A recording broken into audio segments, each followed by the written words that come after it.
Good morning students. हमने कल account का एक चैप्टर कंप्लीट किया था जो था हमारा गैर व्यापारी के गैर लाभकारी संस्था और संगठनों के वित्तीय विवरण। इसके बाद हमारा अकाउंट है यहाँ पे दो पार्ट में है, एक है हमारी साझेदारी और एक है कंपनी। तो हम साझेदारी वाला हिस्सा बाद में करेंगे, पहले हम कंपनी वाला चैप्टर हम पहले करेंगे। यानी हम यहाँ जो चैप्टर पहले पढ़ रहे हैं वो है 8 नंबर चैप्टर पंच पूंजी लेखा। सबसे पहले हम कंपनी वाला हिस्सा करते हैं, क्योंकि दो पार्ट में अकाउंट होता है, एक कंपनी होता है और एक साझेदारी होता है। तो हम साझेदारी वाला हिस्सा पहले बाद में करते हैं, क्योंकि ये ज्यादा नंबर का आता है एनुअल एग्जाम के अंदर। जो कंपनी वाला पोर्शन है चैप्टर है, ये चैप्टर ज्यादा मार्क्स का है और आसानी से समझ में आ जाता है, इसलिए हम पहले इस चैप्टर को कंप्लीट करेंगे। हमारा 8 नंबर चैप्टर है अंश पूंजी लेखे। इसमें हम सबसे पहले कंपनी की बात करते हैं, कंपनी होती क्या है। तो सामान्य तौर से कंपनी व्यक्तियों का एक ऐसा ऐच्छिक और वैधानिक संघ है जिसका निर्माण हम किसी भी लाभदायक व्यवसाय के कुशलतम संचालन हेतु करते हैं। कंपनी वैधानिक दृष्टि से या कानूनी दृष्टि से एक कृत्रिम व्यक्ति है जिसका अपना एक अलग से नाम होता है तथा इसके सदस्यों का पृथक अस्तित्व होता है। कंपनी के जो सदस्य होते हैं, जो मेंबर होते हैं, उनके दायित्व सीमित होते हैं और कंपनी की जो पूंजी होती है वो छोटी छोटी इकाइयों में विभक्त होती है जिन्हें हम अंश कहते हैं। एक बार फिर से सुनिएगा, कंपनी व्यक्तियों का एक ऐसा ऐच्छिक और वैधानिक संघ है जिसका निर्माण हम किसी भी लाभदायक या प्रॉफिटेबल बिजनेस के चलाने के लिए करते हैं। कंपनी चूंकि विधान द्वारा निर्मित एक कृत्रिम व्यक्ति है जिसका अपना एक अलग से नाम होता है और इसके जो सदस्य होते हैं उनका पृथक से अस्तित्व होता है। क्योंकि कंपनी एक कृत्रिम व्यक्ति खुद हस्ताक्षर नहीं करती है, इसके लिए वो सारू मुद्रा का प्रयोग करती है। एक काल्पनिक व्यक्ति होने के कारण, एक कृत्रिम व्यक्ति होने के कारण कंपनी की स्वाभाविक मृत्यु भी नहीं होती है और कंपनी के जो सदस्य होते हैं उनके जो दायित्व होते हैं वो सीमित होते हैं और कंपनी की जो पूंजी होती है वो छोटी छोटी इकाइयों में विभक्त होती है जिन्हें हम यहाँ पर अंश कहते हैं। फिर आता है कंपनी की विशेषताएं। कंपनी की विशेषताओं में सबसे पहली विशेषता है हमारी कृत्रिम व्यक्ति। कंपनी चूंकि विधान द्वारा निर्मित एक कृत्रिम व्यक्ति है, इसलिए ये सामान्य व्यक्ति की तरह व्यापार के संबंध में संपत्तियों का क्रय विक्रय कर सकती है, अन्य पक्षों के साथ अनुबंध करने का कार्य भी कर सकती है। दूसरा होता है सीमित दायित्व। कंपनी के जो सदस्य होते हैं उनके दायित्व उनके द्वारा खरीदे गए अंशों के मूल्य तक या फिर उनके द्वारा दी गई गारंटी तक सीमित होते हैं। तीसरी विशेषता है स्थायी अस्तित्व। तो कंपनी का जो जीवन होता है वो उसके अंशधारियों के जीवन पर निर्भर नहीं करता। किसी भी अंशधारी की मृत्यु होने से या अंशधारी के जाने से कंपनी पर किसी भी प्रकार का कोई प्रभाव नहीं पड़ता। कंपनी अधिनियम 2013 की धारा 9 के अनुसार समापन की तिथि से कंपनी शाश्वत उत्तराधिकार वाली यहाँ पर हो जाती है। चौथा है पृथक वैधानिक अस्तित्व। कंपनी का जो अस्तित्व होता है वो उसके अंशधारियों से, इसके मेंबर से अलग होता है। कंपनी का, क्योंकि कंपनी का कोई भी अंशधारी कंपनी के साथ में किसी भी प्रकार का कोई अनुबंध कर सकता है। कंपनी की संपत्ति उसकी अपनी संपत्ति होती है, न कि सदस्यों की। कंपनी ऐसे समस्त कार्य कर सकती है जो एक सामान्य व्यक्ति व्यापार के संबंध में कर सकता है। कंपनी अंशधारी पर और अंशधारी कंपनी पर किसी भी प्रकार का वाद प्रस्तुत कर सकते हैं। फिर आता है लाभ के लिए ऐच्छिक संघ। भाई कंपनी का निर्माण लाभ कमाने के लिए किया जाता है और कंपनी जो भी लाभ अर्जित करती है उसे कंपनी के सदस्यों के बीच में लाभांश के रूप में वितरित कर दिया जाता है। इस प्रकार से व्यक्ति स्वेच्छा से लाभ प्राप्त करने के लिए यहाँ पर कंपनी में शामिल हो सकता है। प्रजातांत्रिक व्यवस्था, प्रजातांत्रिक व्यवस्था का मतलब होता है डेमोक्रेटिक मैनेजमेंट। तो प्रजातांत्रिक का मतलब कंपनी के अंदर बहुत सारे मेंबर्स होते हैं, तो सभी मेंबर मिलके कंपनी का संचालन नहीं कर सकते, इसलिए उन सभी मेंबरों के बीच में से, सभी अंशधारियों के बीच में से एक संचालक मंडल का चुनाव कर लिया जाता है और वही कंपनी को संचालित करती है। लेकिन कंपनी के अंदर जो भी निर्णय लिए जाते हैं वो पूर्णतः प्रजातांत्रिक तरीके से लिए जाते हैं, यानी सभी सदस्यों को वोटिंग करने का पावर होता है। फिर होता है अंशों का हस्तांतरण। कंपनी के अंशधारी कभी भी अपने अंशों का हस्तांतरण किसी भी दूसरे व्यक्ति को आसानी के साथ कर सकते हैं, लेकिन दो बात ध्यान रखेंगे, कंपनी अलग अलग प्रकार की होती है। प्राइवेट कंपनी के जो अंशधारी होते हैं वे कभी भी अपने अंशों का हस्तांतरण किसी अन्य व्यक्ति को नहीं कर सकते, लेकिन पब्लिक कंपनी के अंशधारी अपने अंशों का हस्तांतरण किसी भी समय किसी भी व्यक्ति को कर सकते हैं। सार्वमुद्रा, चूंकि कंपनी एक कृत्रिम व्यक्ति है, वो खुद हस्ताक्षर नहीं कर सकती, इसलिए वो हस्ताक्षर करने के लिए सार्वमुद्रा का प्रयोग किया जाता है। यदि कंपनी का कोई भी मेंबर अगर सार्वमुद्रा लगाकर किसी कार्य को करता है तो उसे कंपनी के द्वारा किया गया कार्य माना जाएगा। तो ये बहुत सारे सदस्यों की संख्या, प्राइवेट कंपनी में कम से कम 2 और अधिकतम सदस्यों की संख्या 200 हो सकती है, जबकि पब्लिक कंपनी के अंदर कम से कम सदस्यों की संख्या 7 और अधिकतम सदस्यों की संख्या अनलिमिटेड, असीमित होती है, यानी उन्हें जितने अंश निर्मित किए वहां तक भी उसकी सदस्यों की संख्या हो सकती है। संपत्ति पर स्वामित्व, किसी भी अंशधारी का संपत्ति, कंपनी की संपत्ति पर किसी भी प्रकार का कोई स्वामित्व नहीं होता है। कंपनी की संपत्ति पर केवल कंपनी का ही अधिकार होता है। विधान द्वारा अंत, जिस प्रकार से कंपनी का निर्माण विधान के द्वारा हुआ है उसी प्रकार से कंपनी का अंत भी विधान के द्वारा ही किया जाता है और इसका समापन जो भी कंपनी अधिनियम होते हैं उसी के अंतर्गत हम करते हैं।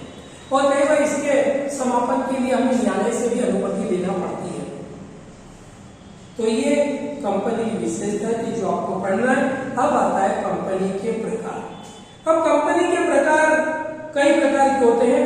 पहला अपने सदस्यों के दायित्वों के आधार पर, एक होता है अंशों द्वारा सीमित दायित्व वाली कंपनी। तो जिस कंपनी के सदस्यों के दायित्व उनके द्वारा खरीदे गए अंशों के मूल्य तक सीमित होता है उसे हम अंशों द्वारा सीमित दायित्व वाली कंपनी कहते हैं। फिर होता है गारंटी द्वारा सीमित दायित्व कंपनी, जिस कंपनी के दायित्व उनके सदस्यों के द्वारा दी गई गारंटी तक सीमित हो, ऐसे सब कंपनी को हम गारंटी द्वारा सीमित कंपनी कहते हैं। और एक होता है असीमित दायित्व वाली कंपनी, जिस कंपनी के सदस्यों के दायित्व एक साझेदारी फर्म के साझेदार की तरह असीमित होते हैं, उसे हम असीमित दायित्व वाली कंपनी कहते हैं। फिर आता है एक प्राइवेट कंपनी क्या होती है, तो निजी कंपनी या प्राइवेट कंपनी।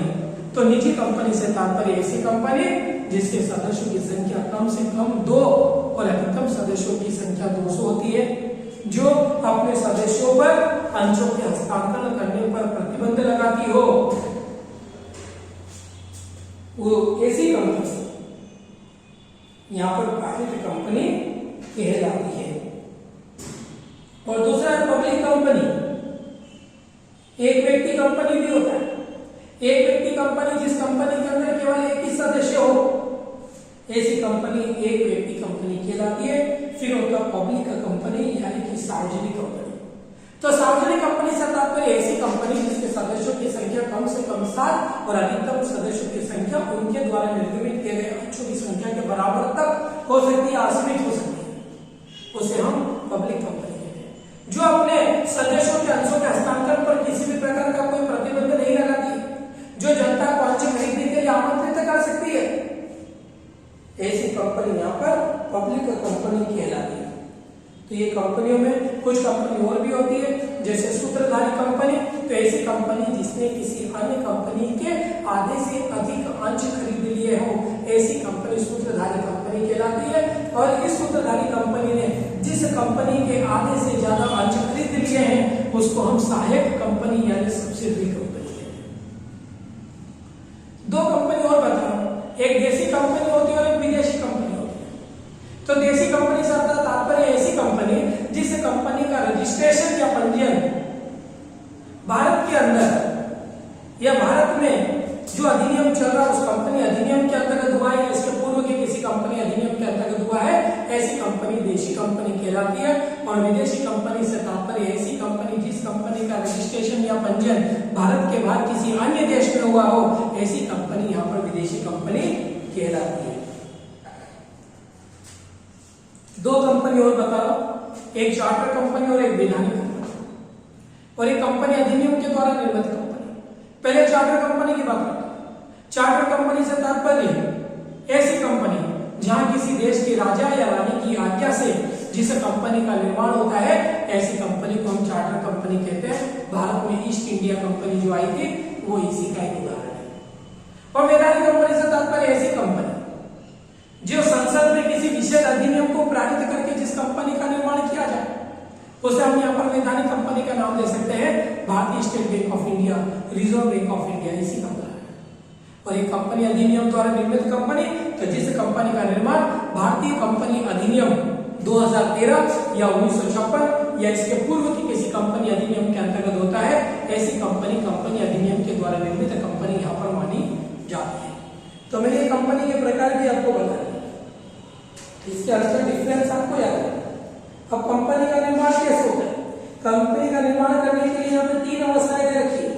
एक तो प्रवर्तकों द्वारा आवश्यक प्रलेख फाइल करना, यानी जो प्रवर्तक होते हैं जो कंपनी को बनाने के सोचते हैं वो सबसे पहले व्यक्तियों का एक समूह तैयार करते हैं और फिर वो कंपनी का रजिस्ट्रेशन कराने के लिए जो प्रलेख तैयार करते हैं वो कंपनी का प्रलेख फाइल करना यानी रजिस्ट्रार ऑफिस में करना, फिर शुल्क का भुगतान करना और समामेलन का प्रमाण पत्र जारी होना और तीसरा होता व्यवसाय को प्रारंभ करना। अब इसमें पॉइंट है पार्षद सीमा नियम क्या होते हैं, पार्षद अंतर नियम क्या है।